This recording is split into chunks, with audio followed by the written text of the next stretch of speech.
I'm Jim Bryden, and I'm going to be introducing the topic a little bit and then introducing the individual presenters.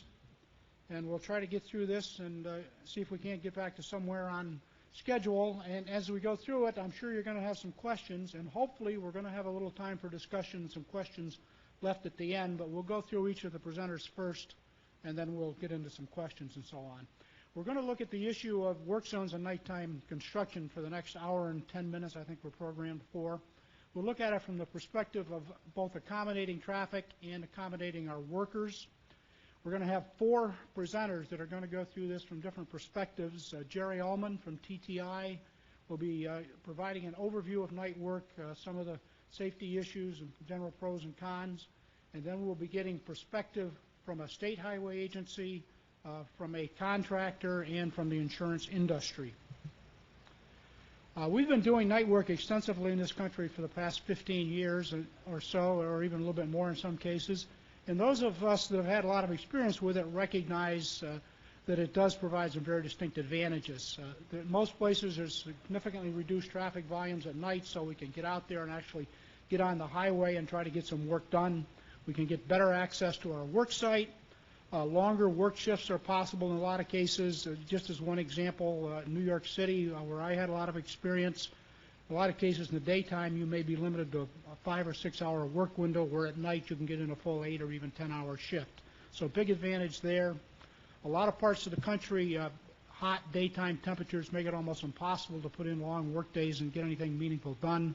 So working at night can be an advantage in that way in a lot of cases. And of course, reduced business impacts. We're not literally closing down businesses or putting them out of business because of the construction. However, nothing is ever free. There are a lot of trade-offs involved and a number of concerns for night work.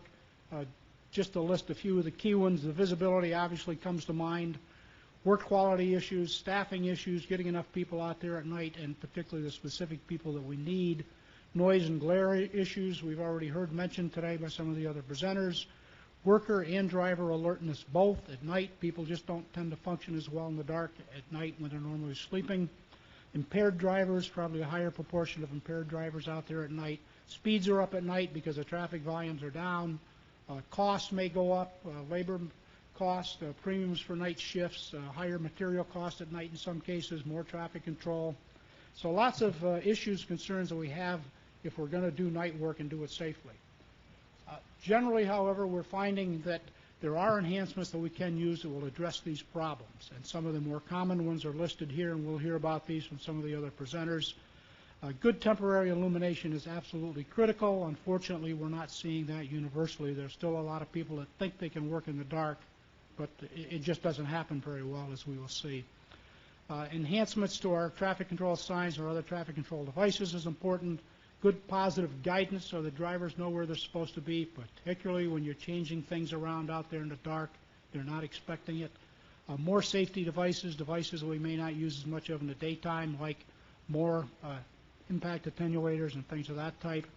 Better driver information, advance information to the drivers so they know what to expect.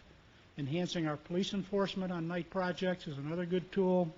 Worker training we've been hearing more about, or a lot about today. That needs to specifically address these night issues, and particularly detailed planning and supervision.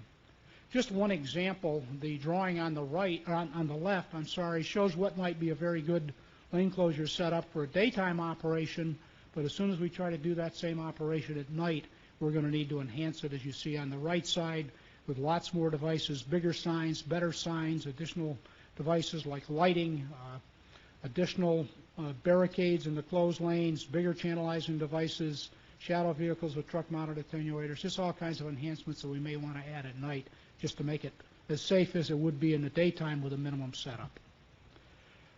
We'll hear some figures from Jerry Ullman in a few minutes about problems with working at night in terms of safety, but generally we've known for some time, these are some NIOSH figures that came out a few years ago, that our biggest work zone accident problem is in the daytime. That's when most of the accidents are happening. That's when most of the fatalities are occurring.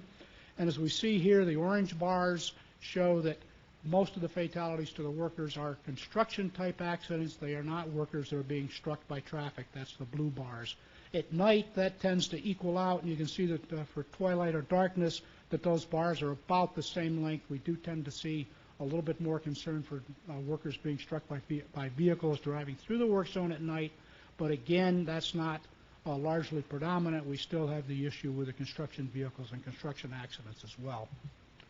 Just a quick comparison here. If you look on the right side of the slide, you can see a couple workers out there try to do some pavement cutting in preparation for a paving job. There's very little lighting, some ambient roadway lighting, but those guys are almost invisible. We've got small traffic cones spaced out based on the skip lines. They're about 120 or 160 foot spacing, and that's all that's separating those guys from traffic whizzing by at a pretty good speed in the dark, very little lights, hard to see them, not much separation between them and traffic. This is why we have the concerns with night work when we're working like this. This is what it ought to look like if you're going to be out there working at night. Lots of devices, good lights, good separation of the traffic. Devices are larger, close spacing. We've got the buffer lane that has nothing in it except the lights and the pickup truck that's moving lights around. So we've got some space between the traffic and the workers. Everything is well lit up. This is what our night work zones ought to look like. I'm going to stop talking and introduce our first speaker and get into the various perspectives that we're going to see. I'm playing catch up a little bit, so forgive me. Where'd my tech guy go? He was going to be here to pull up the next presentation. Well, I'll introduce him and we'll see if we can find it. Our next presentation is going to be Jerry Ullman. Jerry is a senior research engineer and manager of the work zone and dynamic message science programs down at TTI. TTI is a division of Texas A&M University down in College Station, right? College Station, Texas. Jerry holds a PhD in civil engineering from Texas A&M, and he has been with the Institute since 1985, and he's conducted numerous studies in work zone safety and mobility-related topics, traffic engineering, and so on. He heads up also TTI's efforts on the National Work Zone Clearinghouse information in conjunction with ARCPA and Federal Highway Administration. Jerry is a registered professional engineer in the state of Texas, and I would add that Jerry just took over chairmanship of the TRB Committee on Work Zone Traffic Control, so he's going to have his hands full with that too. And Jerry's going to talk to us about some of the overall concerns of night work, pros and cons, and some of the information that's coming forward on safety issues for night work. Jerry? Get off the stage here so maybe we don't fall asleep before I'm done. Do appreciate being here today. Appreciate seeing so many of you here. Been coming. We've several of these road safety work zone conferences over the last several years. And I think this is one of the largest ones I've seen. Shows the intention that work zone safety is getting, and I hope it continues. We have a lot of things going on at TTI in the area of work zone safety and operations. What I want to do today is with this particular session is brief you on basically from a data perspective, a data-driven perspective of what we think we are seeing or have been able to ascertain from the standpoint of safety and night work operations. I'm drawing on two main things we've done recently. One was to help Federal Highways had to submit a report to Congress on the impacts of nighttime road construction. We provided some of the data and information that went into that document. And right now we are this close to wrapping an NCHRP project up on traffic safety evaluations of night work. Daytime and nighttime work zones that I want to provide you, give you some information on. And so between those two, the next few slides give you kind of a state of the art of as far as what we know about this particular issue. I think Jim did a very good job as to highlighting the issues from the standpoint of why we think or believe that night work construction night work activity is a problem. We've got just the fact that it's dark out there makes visibility less, lower. It's difficult to see. We mix that in with the fact that there's a higher incidence of drunk, impaired driving at night. We believe a higher incidence of drowsy driving at night. Although, so I'll mention too that data is very difficult to get a hold of them. And I think we're going to need to see some improvements in that area before we can assign that positively. Another area or at least a perception that you're working at night, you've got less traffic, more freedom of maneuver. People are moving a lot faster than they are, obviously, when you're stuck in traffic during the day, and those higher operating speeds are going past the work areas. I know many of you, I've been out on a few jobs at night, not as many of y'all have, but I can certainly ask or agree with that perception of how fast sometimes those people feel to be going past the work area. Taking these all together, it applies, at least to many people, that the risks, safety risks, and maybe severely might actually be higher at night than they would be during the day, and reason why we continue to debate this question as to, gosh, working at night, is it worth the trade-offs for doing that? What I want to do is go through a little bit of data that we had. This is from several states from the HSIS database, Federal Highways crash database, mixed in with some road construction project diary type of data that we did for our NCHRP project, and do a little bit of comparison to some of these questions about things, drug driving, drowsy driving, that kind of thing.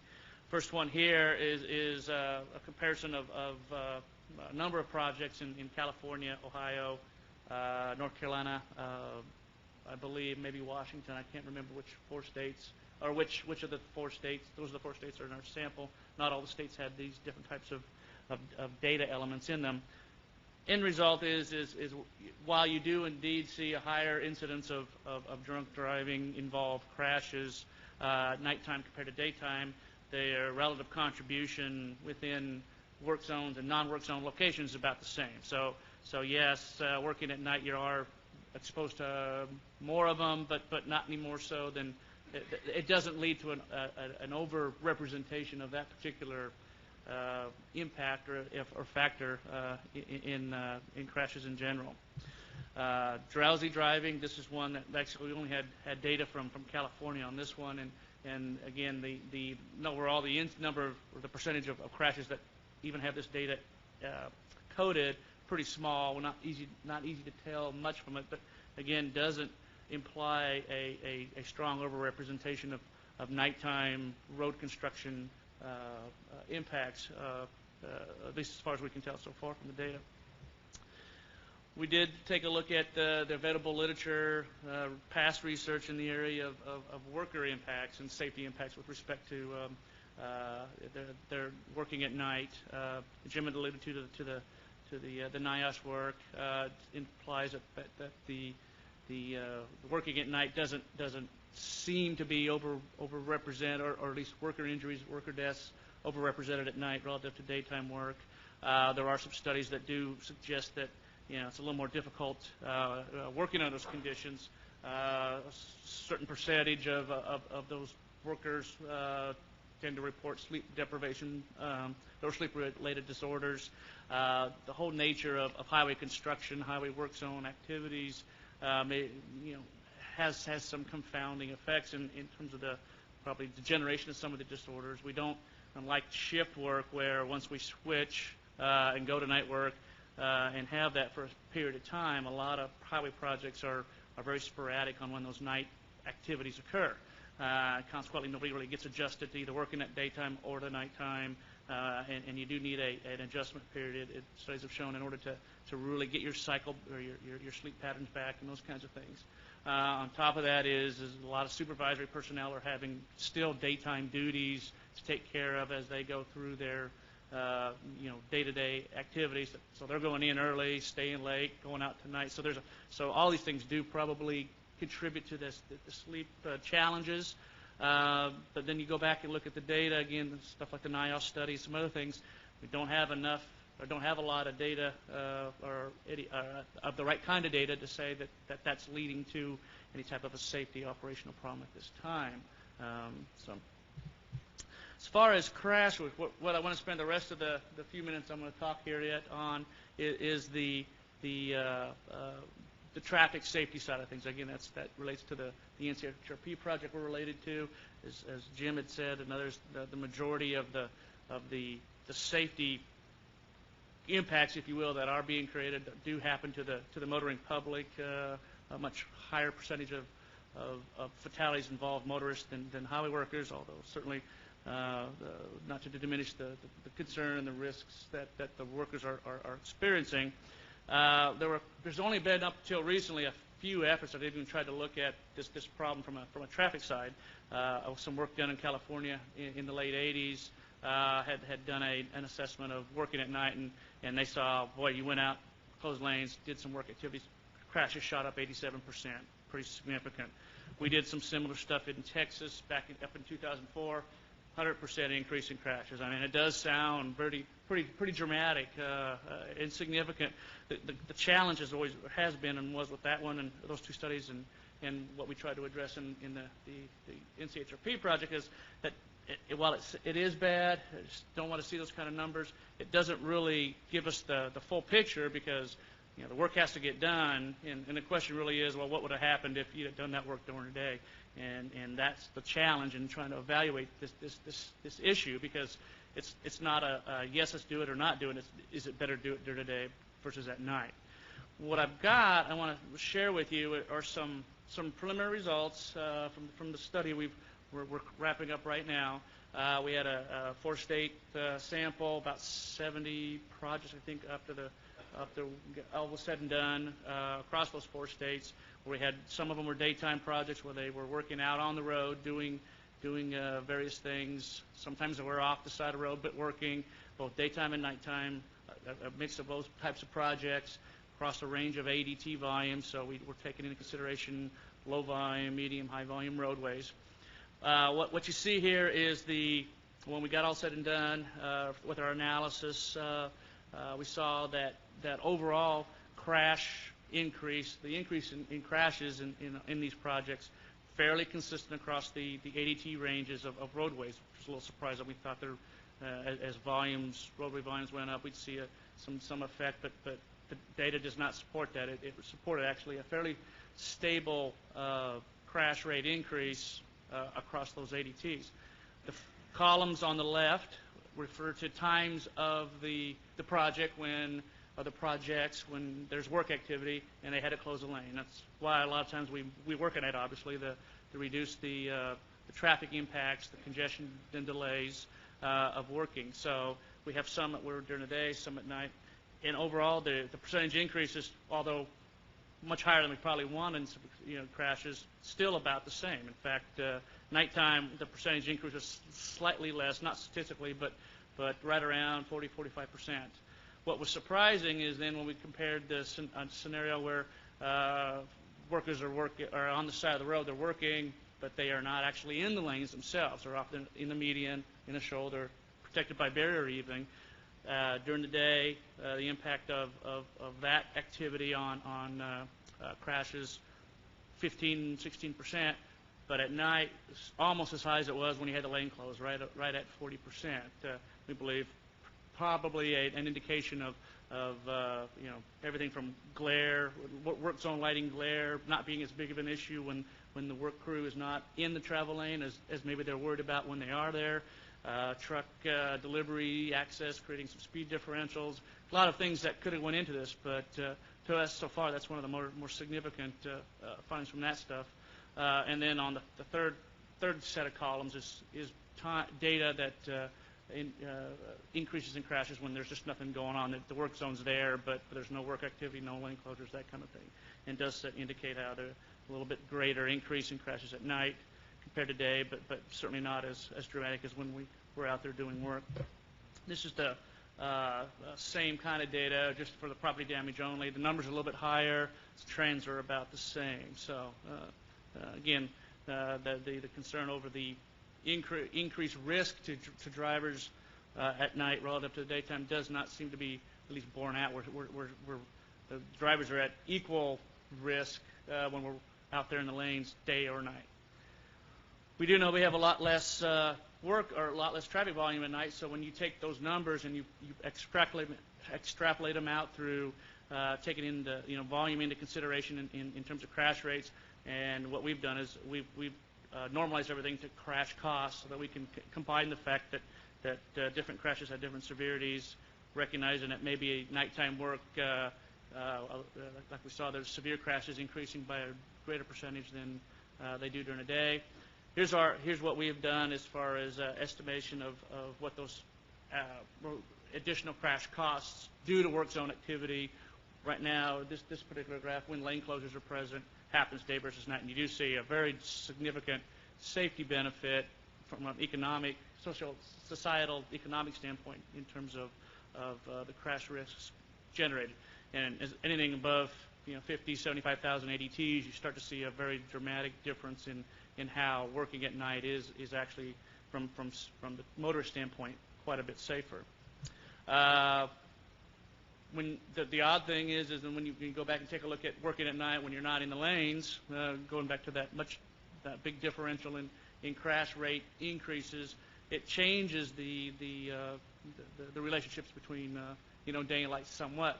Daytime still does tend to be somewhat more expensive in terms of societal crash costs, but not as dramatic as in the daytime lane closure scenario. And in fact, you don't start seeing a dramatic deviation between the two lines until you're up around 150,000 ADT, something like that. And then when you're inactive, the incremental crash costs are fairly identical. So that's all I wanted to cover right here. We're going to talk about questions or take questions at the end. My contact information, if you don't get a chance to ask right after the session and want to get in touch with me, please do. So, okay, thanks. A lot of us have been working with night work for quite a few years. I think have come to a realization that it can be done safely if it's done right, and it's just encouraging to see that Jerry's numbers seem to be indicating that we can work at night and do it as safely as we can in the daytime, or in terms of total cost, probably even an advantage for the night work. And our next presenter is going to tell us how one agency addresses night work. Craig Rule is an area construction supervisor with the New York State Department of Transportation. New York DOT is a major player in night work. They've been doing it well since the early 1990s and do much of their work. In fact, in some major metropolitan areas, most of the major work out in the travel lanes is done at night. Craig has been a construction supervisor for New York DOT for about 16 years now, and a number of those projects have involved major nighttime construction. So he's been out there, he's seen how it's done, and can tell us a little bit about it. Craig has a Bachelor of Civil Engineering from Georgia Tech and a Master's in Civil from City College in New York, and he's a registered PE in New York as well. And he's also a Vice President of the ASCE Metropolitan Section in New York City, and he is a member of the TRB Work Zone Traffic Control. So Craig Rule will tell us about the experience with night work in New York DOT.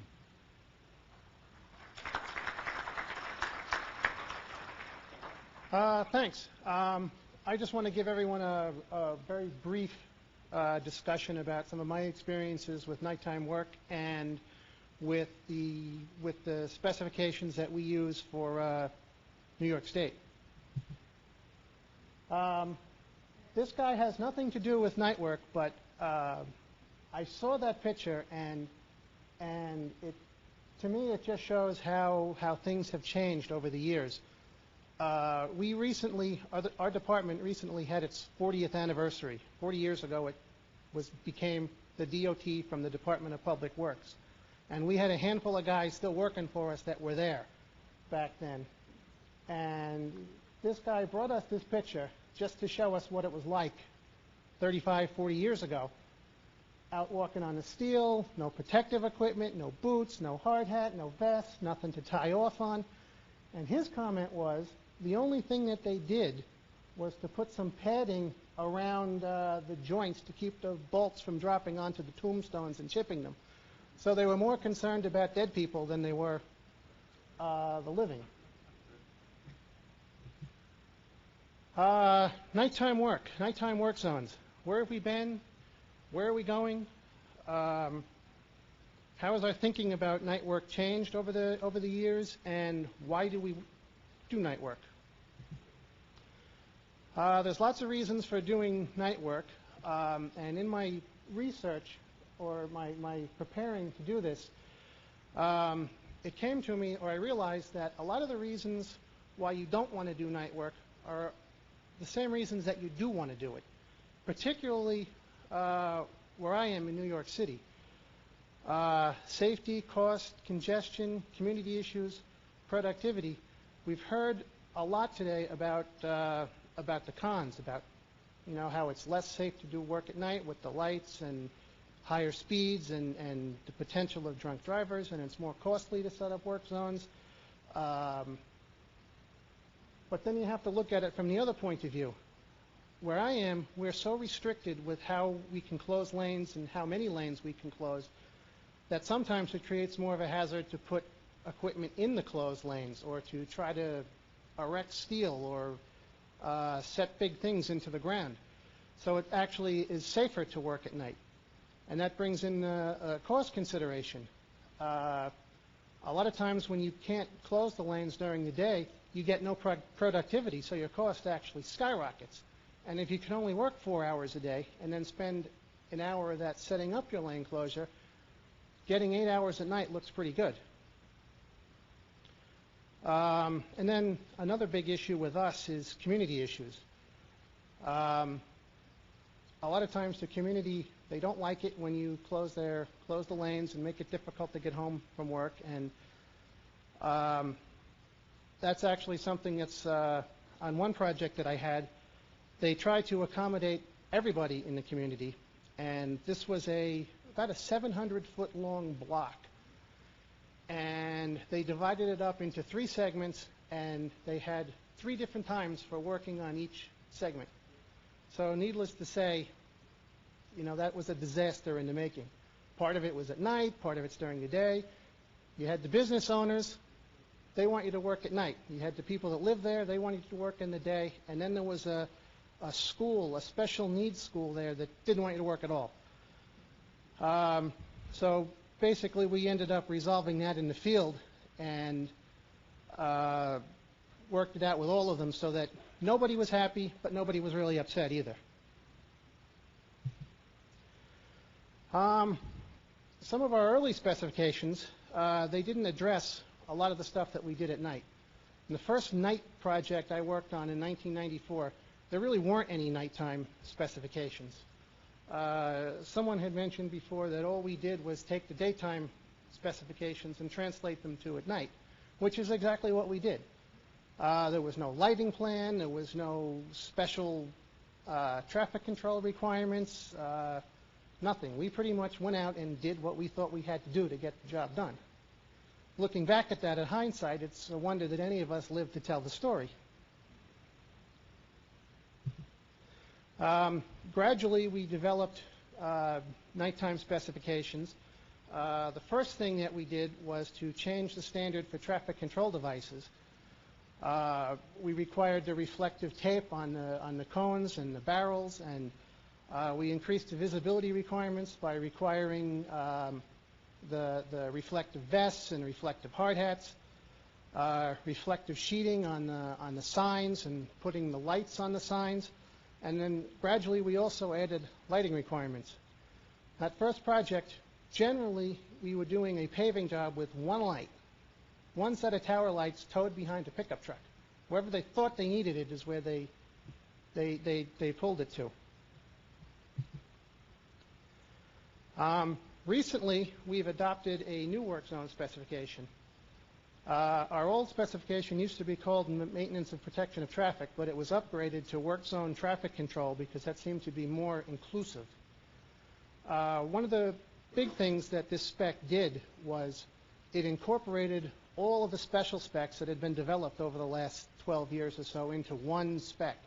So now the spec is in the spec book. It applies to every project, so nobody has to think about it.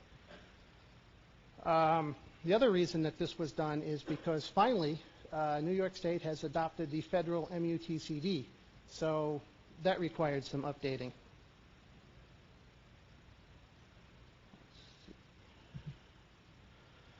The new spec, it sets very specific lighting requirements, the level 1, 2, and 3 for the different locations in the work zone.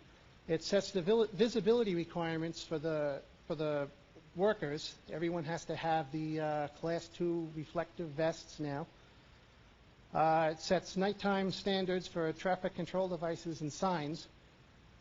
and it provides a pay item for nighttime operations. So now we're even saying that we're going to pay the contractor to do everything that he's supposed to do. And then we also require him to submit a nighttime lighting plan.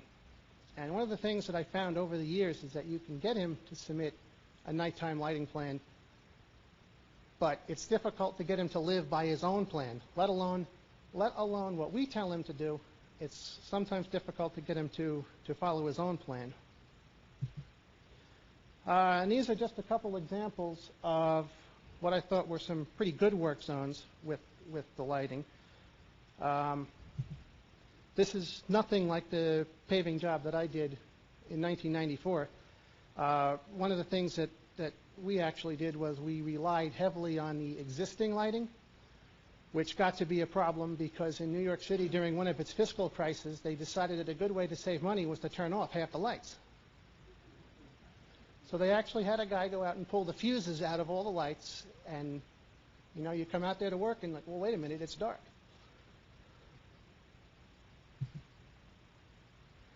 Just another example of nighttime work. Okay, so where are we going with nighttime work zones? One of the things that we have in the process is we are developing nighttime traffic control standard sheets that will be included in the plans. Right now, all of our standard sheets are traffic control standard sheets. Well, that's not very good, but they're primarily designed for day, and they have very limited references for night. One of the things that they do, though, is they require the use of drums, only drums, at night. We no longer allow, at least in the New York City region, we don't allow cones at night anymore.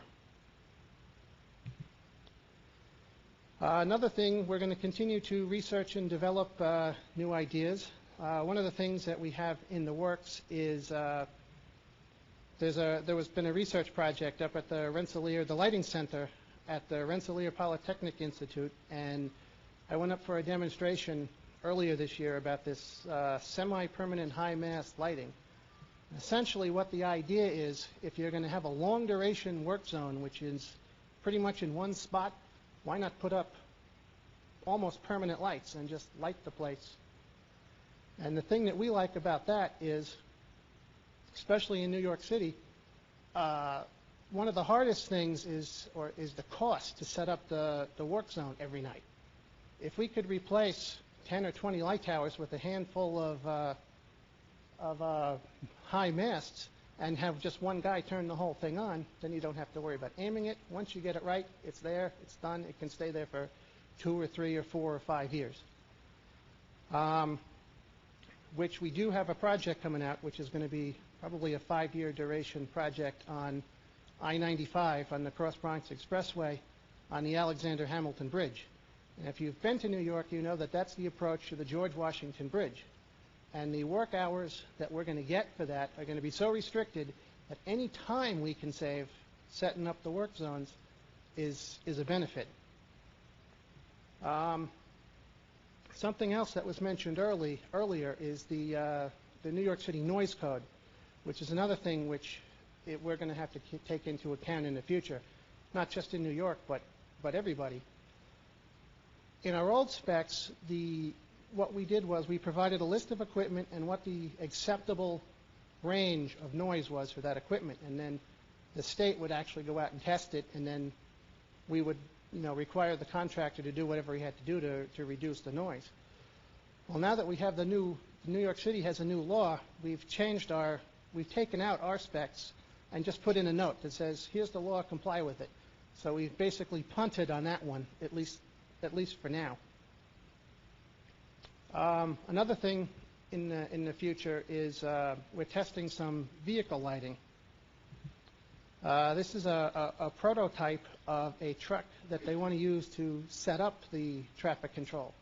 This way they don't have to drag light towers around. You get one truck that has lights on the front and back, and they provide sufficient illumination to actually set up the traffic pattern.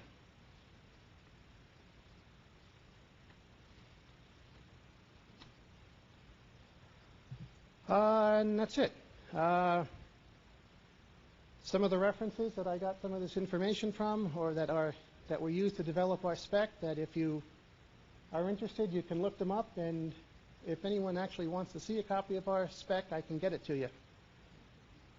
Thanks.